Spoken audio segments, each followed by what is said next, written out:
प्रिय छात्रों, आइए अब हम लोग कुछ मुहावरे देखते हैं। तो सबसे पहले मैं बता देना चाहता हूं कि मुहावरा जो है वह अपने आप में एक वाक्य नहीं होता है, वह एक वाक्यांश होता है, पार्ट ऑफ सेंटेंस होता है। यह देखने में एक वाक्य जैसा दिखेगा, लेकिन यह अधूरा वाक्य होता है, लेकिन अपने आप में अर्थ पूरा लिए हुए रहता है। जिस प्रकार से हम अपनी सुंदरता को निखारने के लिए तरह तरह के श्रृंगारिक सामान का उपयोग करते हैं, कॉस्मेटिक आइटम का उपयोग करते हैं, उसी प्रकार से भाषा में सुंदरता लाने के लिए, भाषा को प्रभावी मतलब इफेक्टिव बनाने के लिए हम मुहावरे का प्रयोग वाक्य में करते हैं। तो मुहावरा जो है उसमें जो शब्द दिए रहेंगे, उन शब्दों का आप यदि सामान्य अर्थ लेंगे तो अनर्थ हो जाएगा। सामान्य अर्थ यदि आप उसका लेते हैं तो अनर्थ हो जाएगा। मैं एक उदाहरण दे रहा हूं, जैसे मुंह में पानी आना। अब मुंह तो शरीर का एक अंग है और पानी एक पीने का पदार्थ है। तो वह यदि मुंह में आ गया, आप सीधा अर्थ इसका लेते हैं तो सीधा अर्थ है कि मुंह में पानी कहीं न कहीं से बह करके आ गया। आपका मुंह खुला हुआ था, पानी कहीं से बहते हुए आया और आपके मुंह में चला गया। लेकिन ये अनर्थ हो गया, इसका कोई अपना अर्थ ही नहीं हुआ। इसलिए मुहावरा जो है वह हमेशा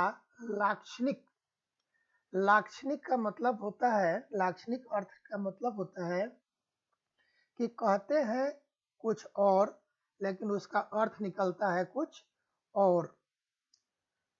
कहते हैं किसी और जगह निशाना लगा करके, लेकिन उसका अर्थ किसी और जगह रहता है।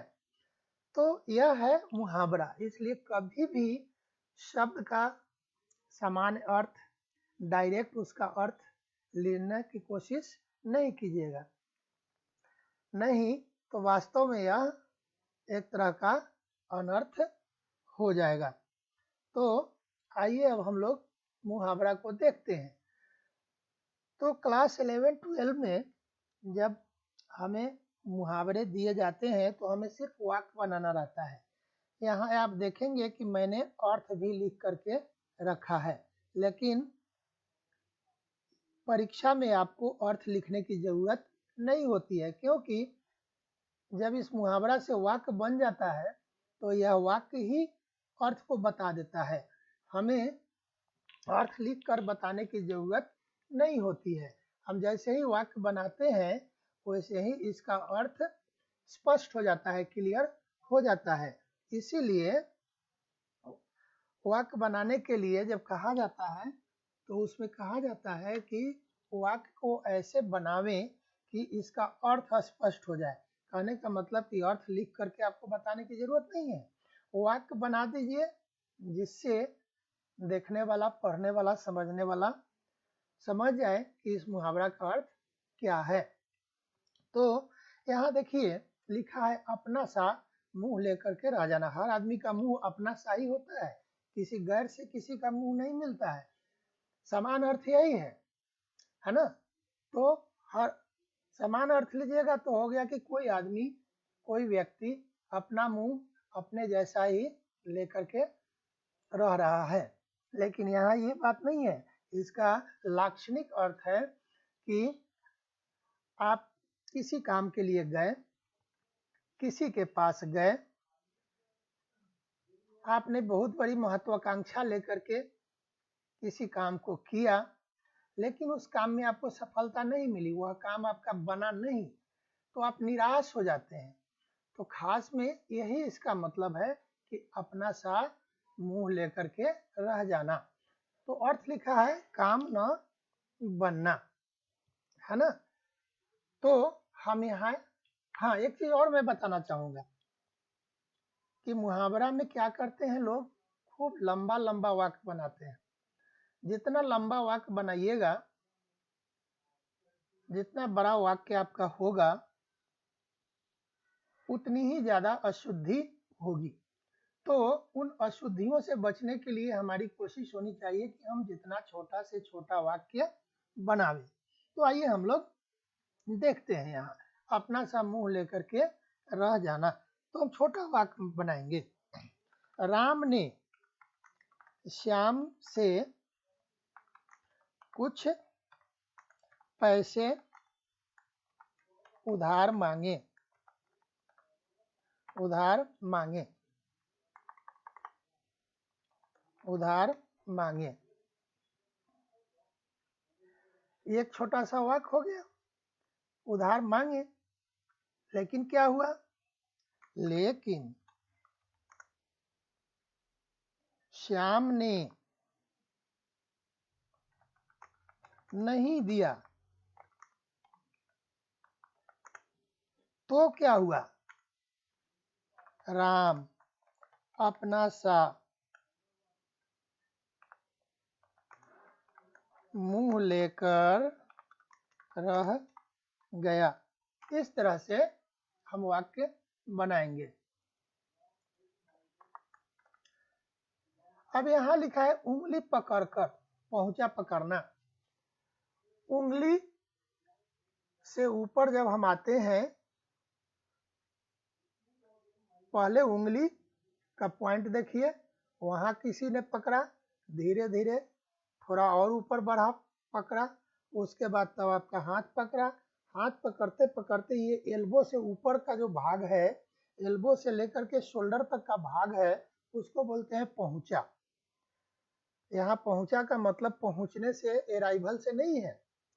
पहुंचा का मतलब है पहले उंगली, और उंगली से धीरे धीरे बढ़ते आइए, तब आपका हाथ आता है, एल्बो आता है, कोहनी बोलते हैं उसको।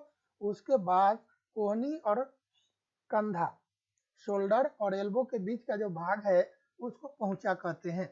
तो वहां तक पकड़ लेता है। कहने का मतलब कि कोई भी आदमी किसी काम को शुरू करता है तो थोड़ा से करता है और वह सीमा पर पहुंच जाता है।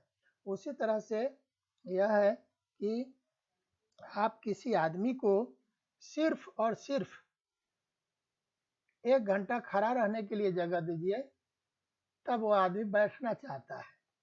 जब वह लगातार घंटा भर बैठा रह जाएगा, तब वह पैर फैलाना चाहता है।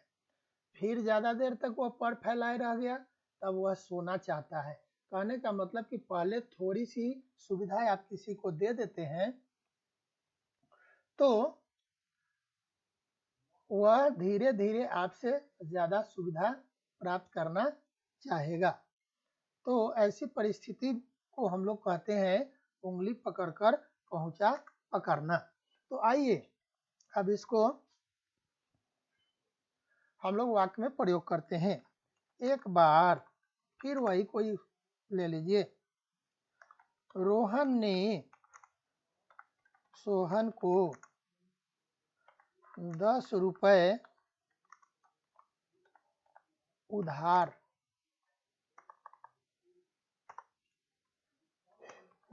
क्या दे दिए, वह बार बार उधार मांगने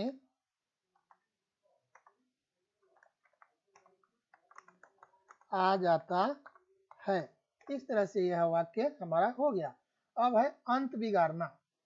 अंत मतलब आप किसी काम को कर रहे हैं और उसका जो एंडिंग हुआ वह बिगड़ गया, उसको बोलते हैं अंत बिगाड़ना। परिणाम मतलब रिजल्ट को खराब कर देना, तो इसको बोलते हैं हम लोग अंत बिगाड़ना, एंडिंग को ही बर्बाद कर देना। तो श्याम ने गणित के सवाल का जवाब तो ठीक ही दे रहा था, लेकिन क्या किया उसने, लेकिन अंत में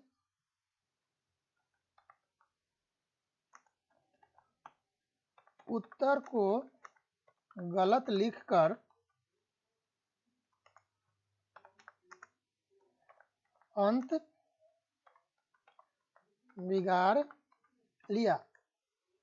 ये हुआ। आप कभी कभी देखते होंगे कि बच्चे एग्जाम देते रहते हैं, सारा स्टेप सही करेंगे और अंत में जाकर के वे क्या करेंगे कि आंसर को ही गलत लिख देते हैं, जिसके कारण क्या होता है, उनका अंत बिगड़ जाता है। आइए अब अगला देखते हैं, अंकुश रखना। अंकुश रखना मतलब नियंत्रण रखना, कंट्रोल करना। तो ये आसान है, इसमें हमें एक छोटा सा वाक्य बना देंगे, हमारे माता पिता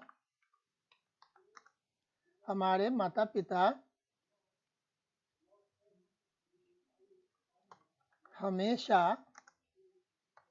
हम पर अंकुश रखते हैं। ये हो गया। आइए ये इसको ठीक करते हैं।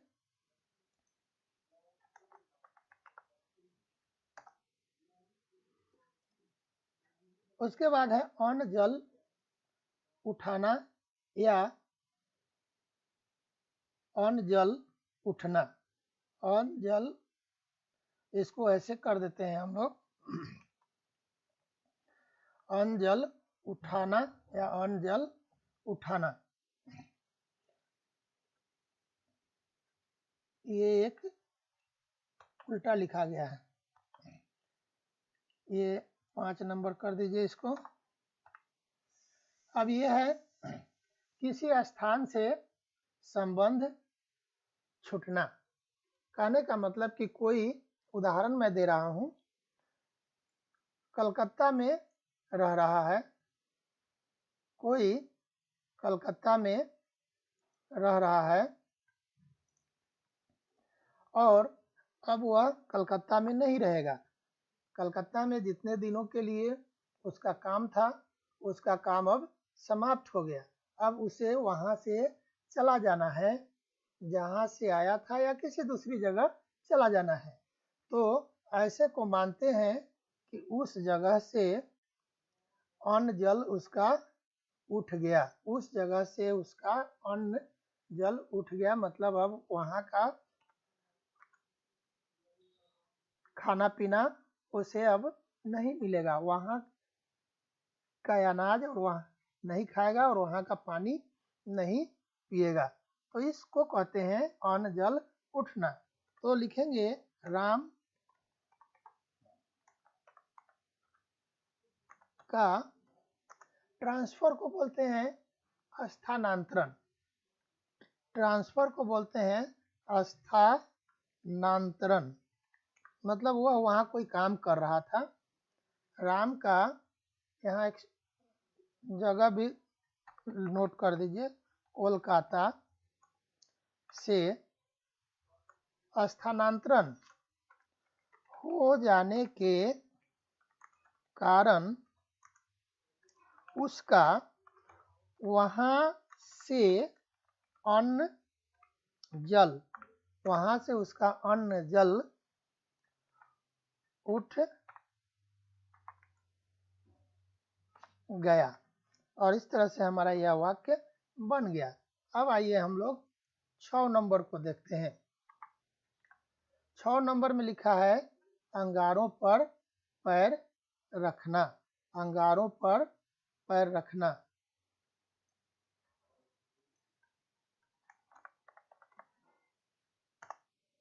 अंगारों पर पैर रखना मतलब खतरनाक काम करना।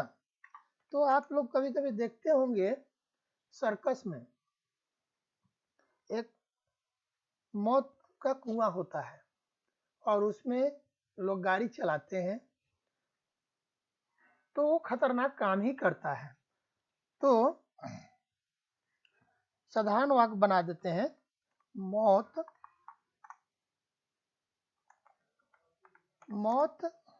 के कुएं, मौत के कुएं में गाड़ी चलाना अंगारों पर पैर रखना है, अंगारों पर पैर रखना है। ये हो गया। अब आइए हम लोग 7 नंबर में देखते हैं।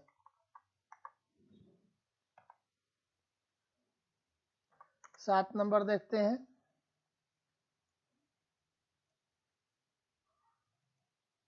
पहले इसको ठीक करें, यहाँ तक ठीक कर लेते हैं।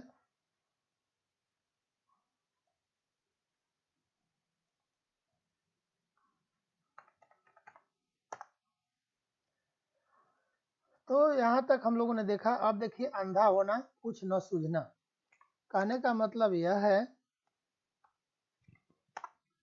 कि यहाँ अंधा होना ये नॉर्मल अंधा होने से नहीं है।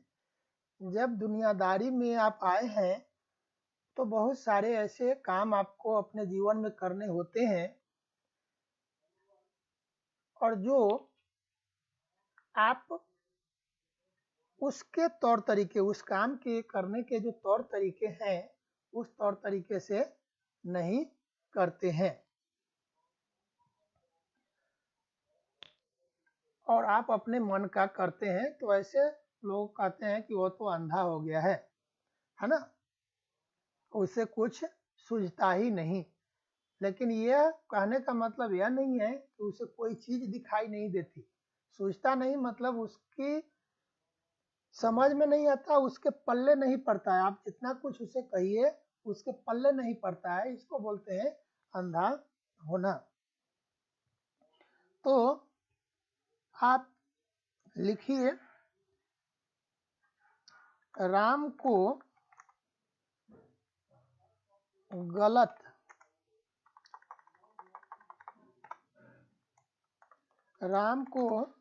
गलत काम करने से जितना भी मना करो लेकिन वह मानता ही नहीं, क्योंकि वह अंधा हो गया है। अकल का दुश्मन मूर्ख होना। अब आदमी का दुश्मन होता है, किसी जानवर से उसकी दुश्मनी होती है, किसी व्यवहार को वह अनलाइक करता है, नापसंद करता है, तो उसे उस व्यवहार से ही दुश्मनी हो जाती है। लेकिन यहाँ किसी को अक्ल से दुश्मनी हो जाती है, तो ऐसे लोगों को कहते हैं मूर्ख होना। तो यहाँ हम वाक्य बनाएंगे कि मोहन को, फिर वही वाक्य बना देंगे, जितना भी समझाओ, कॉमा दे दीजिए, वह मानता नहीं है, क्योंकि वह अक्ल का दुश्मन है। इस तरह से हमारा यह वाक्य बन गया। आइए अब हम लोग 10 नंबर देखते हैं। नहीं, ये तो 8 था। अब हम इसको 9 नंबर को देखते हैं। अंगारों पर लोटना। ऊपर हम लोगों ने देखा था यहाँ अंगारों पर पैर रखना और यहाँ अंगारों पर लोटना है।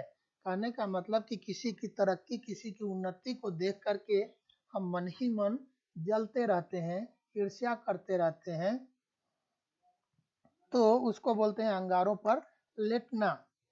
तो हम लिख देंगे यदु की तरक्की देखकर श्याम, यदु की तरक्की देखकर श्याम हमेशा अंगारों पर लौटता रहता है।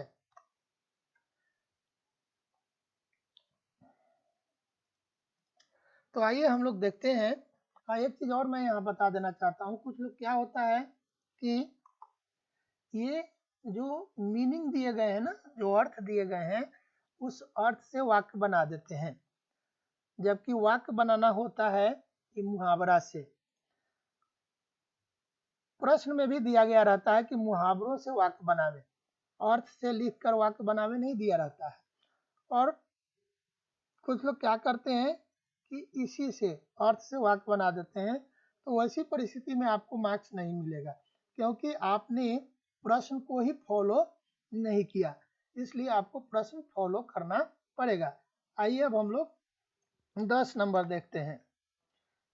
10 नंबर में क्या लिखा है? अगर और मगर करना। जब किसी को कुछ काम दिया जाता है तो वह उसमें लेकिन लगाना शुरू कर देता है, वह अपना तर्क देना शुरू कर देगा, अपना लॉजिक देना शुरू कर देगा, क्योंकि जब उसे काम करने की इच्छा नहीं होगी। तो हम लोग यहाँ लिखेंगे और आप ही लोगों का लेंगे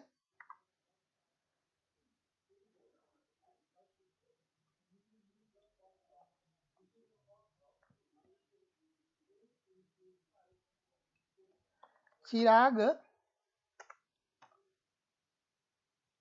को परियोजना कार्य, मतलब प्रोजेक्ट वर्क दिया गया, चिराग को परियोजना कार्य दिया गया, लेकिन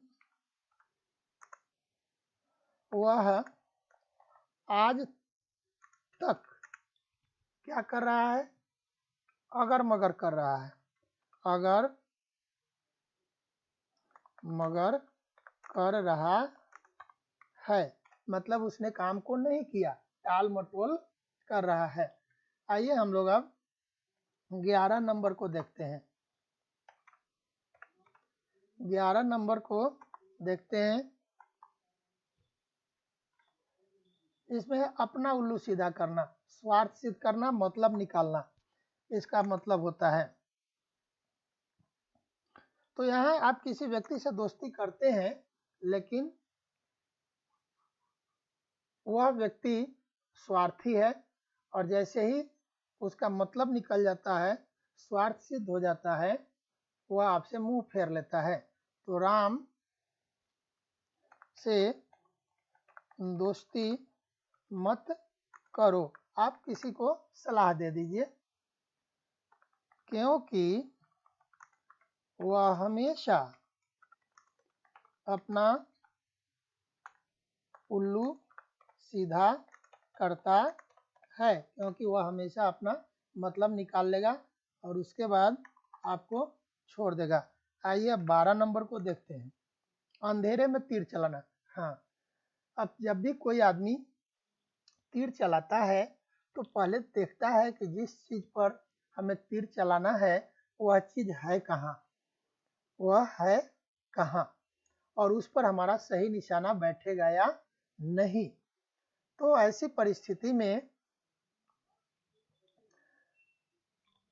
वह तीर चलाता है और निशाना है ही नहीं, कोई एम है ही नहीं, कोई लक्ष्य है ही नहीं, तो उसको बोलते हैं अंधेरे में तीर चलाना। तो इसका हम लोग वाक्य बनाएंगे कि लक्ष्य विहीन प्रयास, कोई लक्ष्य ही नहीं है और वह प्रयास करते जा रहा है और कोई एम है ही नहीं उसके लाइफ में, है ना। तो यह साधारण सा वाक्य बना लीजिए, ज्यादा लंबा करने की जरूरत नहीं है। हमें कभी भी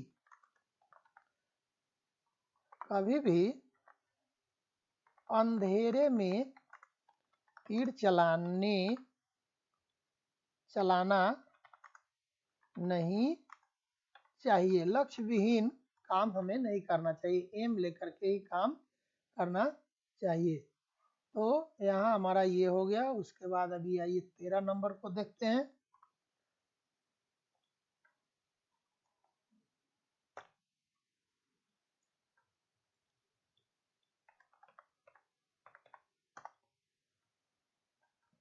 अग्नि परीक्षा, कठिन जांच। अब ये तो रामायण में बहुत ही महत्वपूर्ण घटना घटी, वही हम लोग लिख देते हैं। सीता को अपना सतीत्व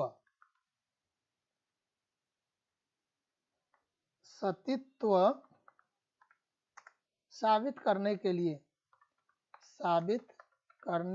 लिए अग्नि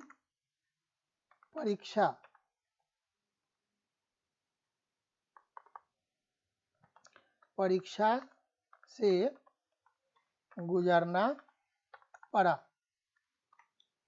अब आइए हम लोग 14 नंबर को देखते हैं।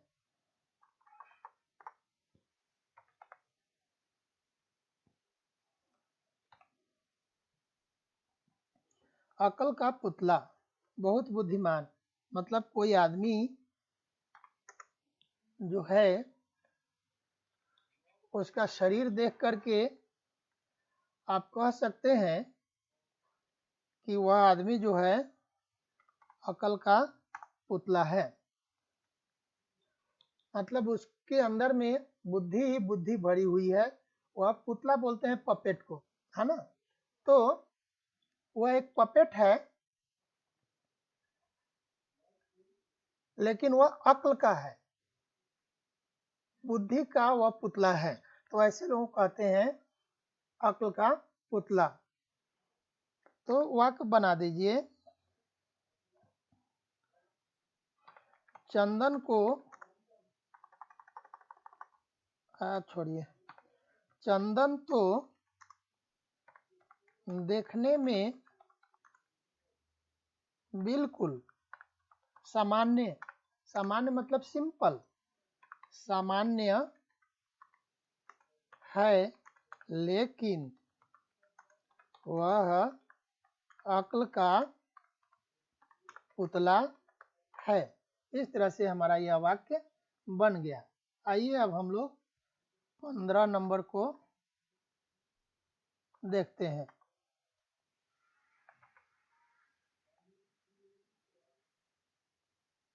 अक्ल चकराना, कुछ समझ में न आना।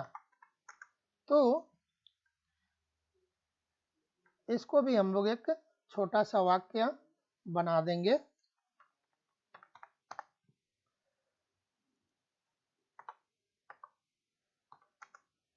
क्वेश्चन पेपर को बोलते हैं हिंदी में प्रश्न पत्र। प्रश्न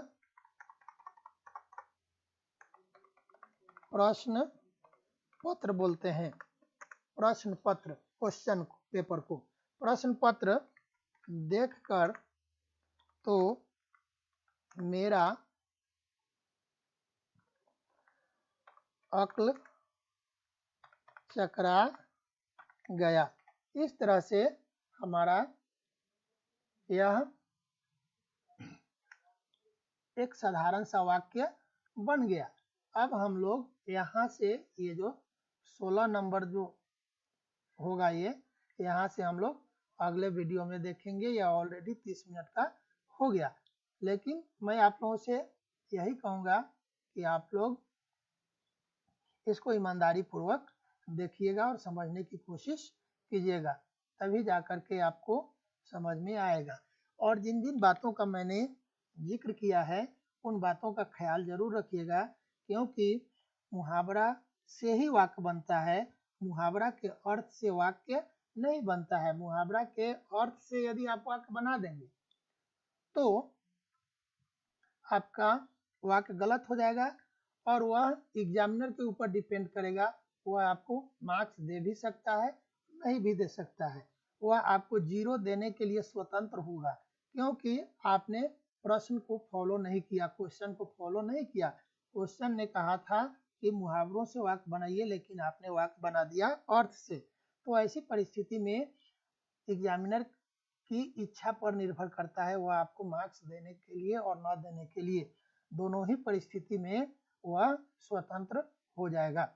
तो आप कोशिश कीजिए कि आप मार्क्स काटने का मौका मत दीजिए। धन्यवाद।